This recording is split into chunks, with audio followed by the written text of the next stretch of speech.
आज के वीडियो में हम ये डिस्कस करेंगे कि कुंडली के अंदर अगर हमें ये देखना हो कि किसी की लव मैरिज होगी या नहीं होगी तो उसके लिए क्या पोटेंशियल कॉम्बिनेशंस होते हैं, क्या इंडिकेशंस होते हैं चार्ट के अंदर, जिनको हम देखकर ये एवेल्यूएट कर सकते हैं कि उस पर्टिकुलर जातक की, उस पर्सन की लव मैरिज होने की पॉसिबिलिटी है या नहीं है।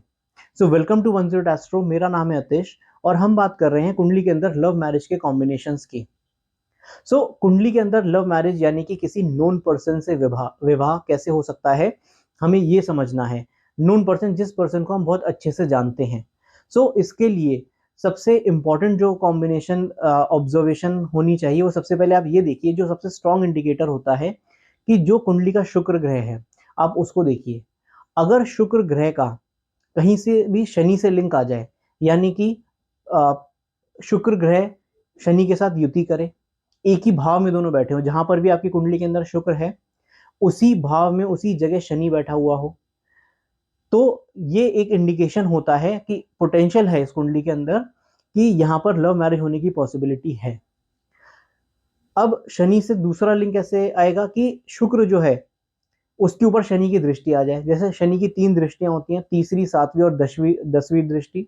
तो जहां पर भी शनि होते हैं वहां से तीसरी दृष्टि पे तीसरे भाव में शुक्र हो, शनि से 7वें भाव में शुक्र हो या शनि से 10वें भाव में शुक्र हो, तो ये भी एक इंडिकेटर होता है कि शनि की दृष्टि जब शुक्र पे आ जाए, और ये युति से ज्यादा पोटेंशियल इंडिकेटर होता है, उससे ज्यादा ये स्ट्रॉन्ग कॉम्बिनेशन कहलाता है, जो आपको लव मैरिज दे सकता है। आपके चार्ट के अंदर ये बताता है कि अगर शनि की दृष्टि शुक्र पर है तो आपकी लव मैरिज होने की प्रोबेबिलिटी बढ़ जाती है। और लव मैरिज का यहाँ मतलब सिर्फ ऐसे मत समझिए कि किसी का आप प्रेम विवाह देख रहे हैं। आप किसी नोन पर्सन से जो शादी करते हैं, जिसको आप अच्छे से जानकर समझ कर करते हैं, वो भी ये कॉम्बिनेशन इंडिकेट करता है। और शनि का एक तीसरा जो कॉम्बिनेशन शुक्र के साथ आता है, या तो शुक्र शनि की राशि में आ जाए। अगर शुक्र अपने 10वीं या 11वीं राशि में है, जो शनि के साइन हैं, और कहीं से भी जो शनि की दृष्टि युति के अलावा शुक्र अगर शनि के साथ कॉम्बिनेशन करने के साथ साथ इसी राशि में अगर कॉम्बिनेशन करता है जो शनि की राशियां होती हैं, तो ये इंडिकेशन और भी ज्यादा स्ट्रांग हो जाता है। अब ये पहले दो कॉम्बिनेशंस के अलावा हमें कुंडली के अंदर जो अन्य कॉम्बिनेशन देखने चाहिए, जो और स्ट्रांग इंडिकेटर होते हैं। आप कुंडली के 7th हाउस को देखिए और 7th लॉर्ड को देखिए। यहाँ जैसे कुंडली का जो 7th हाउस है, 7वां भाव है, उस भाव के अंदर हमें डिटेल में देखना चाहिए, और उस भाव का जो लॉर्ड है उसको एक बार आप देख लीजिए कि वो क्या है। तो उसके अंदर जो राशि है 7th भाव के अंदर, और उस भाव का लॉर्ड देख लीजिए। दूसरा हमें क्या देखना चाहिए, 5th हाउस में जो प्लैनेट्स हैं और 5th हाउस का जो लॉर्ड है वो कहाँ प्लेस है वो देख लीजिए। और तीसरी जो हमें चीज देखनी चाहिए, वो देखना चाहिए कि 9th हाउस जो है, 9th हाउस, उसके अंदर कौन से प्लैनेट्स प्लेस हैं और कौन सा उसका लॉर्ड है वो कहाँ पर प्लेस है। और इन तीनों भावों में, 5वें, 7वें और 9वें भाव का, ये भी देख लीजिए कि किन ग्रहों की दृष्टि इन भावों पर आ रही है। अब अगर कहीं से भी इन तीनों भावों में से कम दो भावों का कनेक्शन आ जाए, स्पेशली जिसमें 7th भाव इन्वॉल्व हो, यानी 5वां और 7वां भाव इन्वॉल्व हो, या 7वां या 9वां भाव इन्वॉल्व हो। अब हम इसको और आगे डिटेल में भी समझेंगे कि कैसे इन्वॉल्व है या कैसे आपस में कॉम्बिनेशन बना रहे हैं। यानी कि सपोज 5th हाउस का जो लॉर्ड है, तो किसी भी लगन की कुंडली लीजिए, मान लीजिए हम लेते हैं वृषभ लगन की कुंडली ले लेते हैं। तो वृषभ लगन की कुंडली में आपका जो 7th हाउस है उसके अंदर 8वां नंबर होगा, ये मंगल की राशि हुई। और जो पंचम भाव होगा वहां पर बुध उसका ओनर आ गया। तो पंचम लॉर्ड जो बुध है, अगर ये 7वें भाव में आ जाए, या 9वें का लॉर्ड जो हुआ इस कुंडली के अंदर यानी शनि, ये 7वें भाव में आ जाए, तो ये इंडिकेट करेगा कि इस कुंडली के अंदर पोटेंशियल है लव मैरिज का।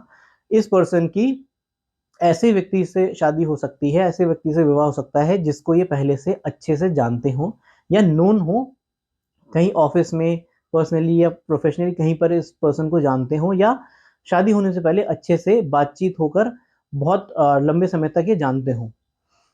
सो 5th हाउस और 9th हाउस की ब्यूटी ये है कि 5th हाउस हमारे पुनर्जन्म का, हमारे माइंडसेट का भाव कहा जाता है, हमारे माइंड का, हमारी थिंकिंग का भाव है। और 9th हाउस हमारी डेस्टिनी का भाव है। 7th हाउस हमारे मैरिज का भाव है। जब ये तीनों कनेक्ट हो जाते हैं तो हमारी थिंकिंग, हमारी लाइकिंग जो होती हैं, वो हमारी डेस्टिनी में कन्वर्ट हो जाती हैं। तो ये जो तीनों भावों का कॉम्बिनेशन है, 5th, 7th और 9th, ये दर्शाता है कि इस इंसान के लव मैरिज होने की बहुत ज़्यादा पॉसिबिलिटी है। और और कॉम्बिनेशन देखिए, एक इन्वॉल्वमेंट तो हमने देख लिया कि फिफ्थ हाउस का लॉर्ड सेवेंथ में आ जाए, इसी तरह अगर नाइन्थ का सेवेंथ में आ जाए, सेवेंथ लॉर्ड नाइन्थ में चला जाए सिमिलरली, यानी यहाँ पर मंगल अगर मान लीजिए है सेवेंथ लॉर्ड, जो हमने वृषभ लग्न की कुंडली ली, और मंगल नाइन्थ हाउस में चला जाए या मंगल फिफ्थ हाउस में चला जाए, तो इस कुंडली के हिसाब से लव मैरिज होने की पॉसिबिलिटी बढ़ जाती है। अब ये कॉम्बिनेशन और ज्यादा स्ट्रॉन्ग कैसे होते हैं, इसमें और एडिशन कैसे होता है कि फिफ्थ और नाइन्थ का लॉर्ड जो है या सेवेंथ का लॉर्ड जो है आपस में युति करें, और इन तीनों में से किसी एक भाव में युति करें या लगन में जाकर ये युति करें। यानी कि अगर हम अगेन वृषभ लगन की कुंडली की बात करें, तो जैसे बुध इस कुंडली में फिफ्थ लॉर्ड है, अब फिफ्थ लॉर्ड बुध हो गया और इस कुंडली का सेवेंथ लॉर्ड मंगल हो गया, बुध और मंगल की युति हो जाए, और मान लीजिए ये बुध और मंगल नवे भाव में जाकर बैठ जाते हैं, आपके कुंडली के नाइन्थ हाउस में बैठ जाते हैं, तो ये तीनों भाव बहुत आराम से अच्छे से कनेक्ट हो गए, तो ये कुंडली में और भी ज्यादा पोटेंशियल लव मैरिज का। और इसमें और एडिशन ये देखिए कि अगर मान लीजिए हमने जैसे बात करी फिफ्थ लॉर्ड जो है वो सेवेंथ हाउस में आ जाए और सेवेंथ हाउस में शुक्र से युति करे, तो इसके लव मैरिज के सुख के चांसेस बढ़ जाते हैं, लव मैरिज होने के चांस बढ़ जाते हैं, और आगे तक ये पोटेंशियल देता है लव मैरिज के अच्छे से व्यतीत होने के, लॉन्जिविटी देता है ये उस मैरिज को। ऐसे ही अगर मान लीजिए फिफ्थ लॉर्ड, अब हम सारे कॉम्बिनेशंस को और इंटेंसिटी आप इसकी खुद देख सकते हैं, जितने भी हमने रूल्स की बात करी उन सब रूल्स में जितने ज्यादा रूल्स मैच होंगे, पोटेंशियल और बढ़ जाएगा ऐसे चार्ट में लव मैरिज के केस का। यानी कि अगर मान लीजिए नाइन्थ हाउस में शुक्र है और कुंडली का सेवेंथ लॉर्ड शुक्र हो जाता है और नाइन्थ हाउस में चला जाता है, और तीसरे भाव से शनि शुक्र पर दृष्टि दे रहे हैं सातवीं, तो ये आप देखिए कि seventh Lord seventh house connect हो गया, नाइन्थ हाउस कनेक्ट हो गया, और शनि की दृष्टि भी आ गई शुक्र पे, जो कि हमारा पहला रूल था, या जिसके अंदर हम बोल रहे थे कि शनि की दृष्टि या युति हो जाए तो लव मैरिज के पोटेंशियल बढ़ जाता है, तो ये और स्ट्रॉन्ग कॉम्बिनेशन हो गया। और इसमें जब शनि का इन्वॉल्वमेंट आता है तो यह थोड़ा आपकी कम्युनिटी से हटकर भी मैरिज दिखाता है। अगर आप रूरल एरियाज में जाएं जहां पर अपनी कास्ट में ही लोग मैरिज करते हैं जनरली, या जिस किसी भी कम्युनिटी में अपनी कास्ट में मैरिज करते हैं, तो ये कॉम्बिनेशन जो शनि से शुक्र की दृष्टि वाला होता है, ये आपको कास्ट के बाहर भी मैरिज दे सकता है आपकी कम्युनिटी, यानी जो उस कम्युनिटी में प्रिवेल नहीं कर रही है चीज, ये वहां तक ले जाता है आपको, और ऐसी आपकी मैरिज होती है जहां आप थोड़ा सा हटकर मैरिज करते हैं।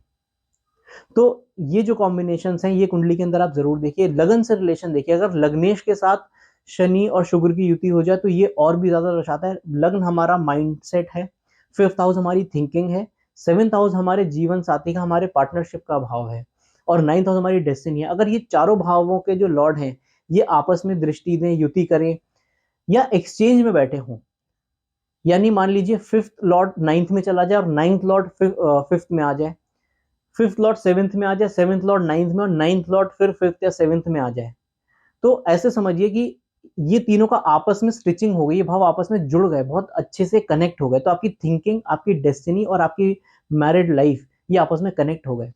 अब यहाँ पर जितने शुभ ग्रह इन्वॉल्व होंगे ये प्रॉस्पेरिटी को बढ़ाएगा, जितने मेलेफिक प्लैनेट्स होंगे, जितने पाप ग्रह होंगे, ये थोड़ा स्ट्रगल बढ़ाएगा। हो सकता है आपके विवाह होने में अड़चन आए, आपके घर में लोग उतना अग्री ना कर रहे हो आपकी मैरिज से, इवेंचुअली वो आपको, ये कॉम्बिनेशन स्ट्रांग है, ये मैरिज दे सकते हैं और देना भी चाहिए, लेकिन अड़चन आएगी उसके अंदर।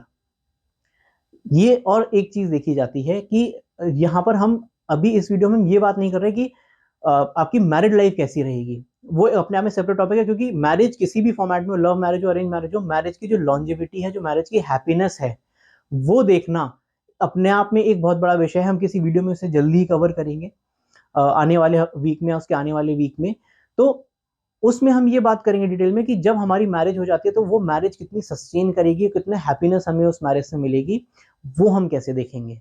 एक एग्जाम्पल और लेते हैं जिससे और इस विषय में क्लैरिटी मिलेगी हमें। मान लीजिए हमारे जो कुंडली में नंबर है, मान लीजिए मेष लगन की कुंडली है, मेष लगन की कुंडली में सप्तमेश शुक्र हो गया, तो अगर सप्तमेश पर शनि का रोल आ जाए तो ऐसा इंसान लव मैरिज करना चाहेगा। अब क्योंकि शुक्र पर दृष्टि है शनि की तो ये कन्वर्ट हो जाएगी। लेकिन मान लीजिए मेष की जगह जैसे हमने वृषभ लगन की बात करी, वृषभ लगन की कुंडली है, तो यहाँ पर सप्तमेश मंगल हो गया। अब अगर शनि की दृष्टि मंगल पर आ जाए तो ऐसा पर्सन लव मैरिज करना चाहेगा, हो भी सकती है, और कॉम्बिनेशन पे डिपेंड करेगा जो हमने बात करी अभी तक। लेकिन यहाँ पर अड़चने आएंगी, क्योंकि सप्तमेश जो है वो शुभ ग्रह नहीं, अशुभ ग्रह, तो कहीं ना कहीं ये आपको आपके चाह है, जो आपकी विशेज हैं उसको फुलफिल करने में ये कहीं ना कहीं स्ट्रगल क्रिएट करेगा ये कॉम्बिनेशन। तो हमेशा कुंडली में हम ये इवैल्यूएट करते हैं। मान लीजिए 7th हाउस में शनि आ जाए, शनि हमें मल्टीपल रिलेशनशिप देता है, कम्युनिटी से हटकर रिलेशनशिप देता है। मान लीजिए 7th हाउस में शनि और शुक्र आ जाए, तो ऐसा हो सकता है कि आपके मल्टीपल रिलेशनशिप्स हों, लेकिन बाद में जब आपकी मैरिज हो तो आप वो लव मैरिज करें और आप उसमें बहुत हैप्पी रहें। अगर ये शुक्र की राशि है यहाँ पर, या शनि की राशि है, शनि भी अपने भाव में स्ट्रांग हो जाता है, अच्छे रिजल्ट देने में सक्षम हो जाता है। या 7th लॉर्ड अगर शनि और ये कहीं 5th हाउस से या लगन से कहीं से दृष्टि दे रहा है 7th हाउस को, तो भी उस भाव को प्रोटेक्ट करता है। तो ओवरऑल कई सारे कॉम्बिनेशंस होते हैं मैरिज के जो हमें देखना चाहिए, और लव मैरिज के केस में जो पोटेंशियल है हमने इस वीडियो में उसके बारे में बात की। अगेन इसके अलावा कई सारे ऐसे कॉम्बिनेशंस हैं जो लव मैरिज देने में सक्षम होते हैं। सिर्फ यही कॉम्बिनेशंस नहीं है, हमने उन मेन पॉइंट्स की बात करी जो देखना चाहिए हमें, जहाँ से हमें इंडिकेटर्स मिलते हैं। और ऐसा नहीं है अगर आपको ये कॉम्बिनेशन मिल गए तो लव मैरिज ही होगी, ये पोटेंशियल इंडिकेटर्स हैं। अरेंज मैरिज के भी कुछ इंडिकेटर्स होते हैं, वो देखना चाहिए। जैसे कि जुपिटर की 7वें भाव पे दृष्टि आ जाए, या 7वें भाव में युति आ जाए, उस तरीके के कॉम्बिनेशन हम डिटेल में कवर करेंगे किसी वीडियो में। सो आई होप आपको एनालिसिस अच्छी लगी होगी। इस वीडियो को लाइक जरूर करिए अगर आपको ये वीडियो अच्छा लगा है। ऐसे कंटेंट बनाने के लिए मुझे प्रेरणा देता है, प्रोत्साहित करता है। चैनल पर नए से सब्सक्राइब जरूर करिए। जल्द आएंगे ज्योतिष से जुड़े हुए एक नई वीडियो के साथ, तब तक के लिए नमस्कार।